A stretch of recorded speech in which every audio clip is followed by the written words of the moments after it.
నేను మీకు ఒక విషయం చెప్తా. మోస్ట్ ఆఫ్ ద లవర్స్ విడిపోవడానికి రీజన్ థర్డ్ పర్సన్ మాత్రమే కాదు, వాళ్ళ ఇన్మెచ్యూర్ కూడా. ఎందుకో నేను చెప్తా చూడు. ఫర్ ఎగ్జాంపుల్ లవర్స్ గొడవ అయింది అనుకో, వీళ్ళిద్దరి మధ్య గొడవ జరిగినప్పుడు ఓ థర్డ్ పర్సన్ కూడా ఉంటాడు. అది అమ్మాయి తరపుడైనా కానీ లేదంటే అబ్బాయి తరపున కానీ ఎవరో ఒకరు ఉంటారు. వీళ్ళిద్దరూ కూడా గొడవ ఎక్కడి నుండి స్టార్ట్ అయిందన్న విషయం ఆలోచించరు. వాళ్ళు నేను కొట్టారా, వాళ్ళు నేను తిట్టారా, అది మాత్రమే మాట్లాడతారు. ఎందుకో తెలుసా, వీళ్ళని బ్యాడ్ చేసి మాట్లాడితే వాళ్ళ మీద ఇంప్రెషన్ పెరుగుద్ది. ఎవ్రీ ఇన్మెచ్యూర్ పీపుల్ కూడా ఇది ఒక్కటే థింక్ చేస్తాడు. బట్ ఏంటంటే బుద్ధున్నాడు అలా ఆలోచించడు. అసలు తిట్టింది నా లవరు, కొట్టింది నేను, మా ఇద్దరికి మధ్యలో ఏదైనా జరగచ్చు. థర్డ్ పర్సన్ ఎలా ఉండాలి అలానే ఉండాలి. ఇప్పుడు సజెషన్ కూడా ఇవ్వకూడదు, మహా అయితే చూడాలి అసలు ఎందుకు జరిగింది అని అడగాలి. అలా కాకుండా డైరెక్ట్ గా మధ్యలోకి వచ్చి నిన్ను ఎందుకు కొట్టారు, నిన్ను ఎందుకు తిట్టారు అని చెప్పి అంటున్నారంటే నీకు అర్థం కావాలి అసలు అక్కడ ఏం జరుగుతుంది అని చెప్పి. ఎవడైనా ఒక real men or women, third person ఎవడైనా గానీ వాళ్ళు నిజంగానే నీ మీద అంత కేరు, ఒక రియల్ ఎఫెక్షన్ ఉంటే అసలు ఏం జరుగుతుంది, ఎందుకు ఇలా జరుగుతుంది అని ఆలోచించాలి. అంతేగాని అసలు నిన్ను ఎందుకు కొట్టారు, నిన్ను ఎందుకు తిట్టారు అని చెప్పి సడన్ గా మధ్యలో వచ్చి మాట్లాడి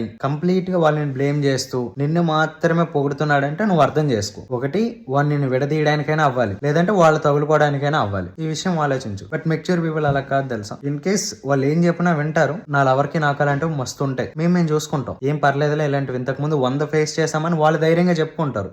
బికాస్ వాళ్ళ మీద వాళ్ళకు ఒక నమ్మకం. ఇన్ కేస్ నీ పార్ట్నర్ అలా ఉందనుకో, you are the very luckiest person. ఎందుకంటే అలాంటి వాళ్ళు ఈ జనరేషన్ లో ఉండడం చాలా కష్టం. ఇన్ కేస్ అలాంటి పార్ట్నర్ నీ లైఫ్ లో ఉంటే ట్యాగ్ చేయి.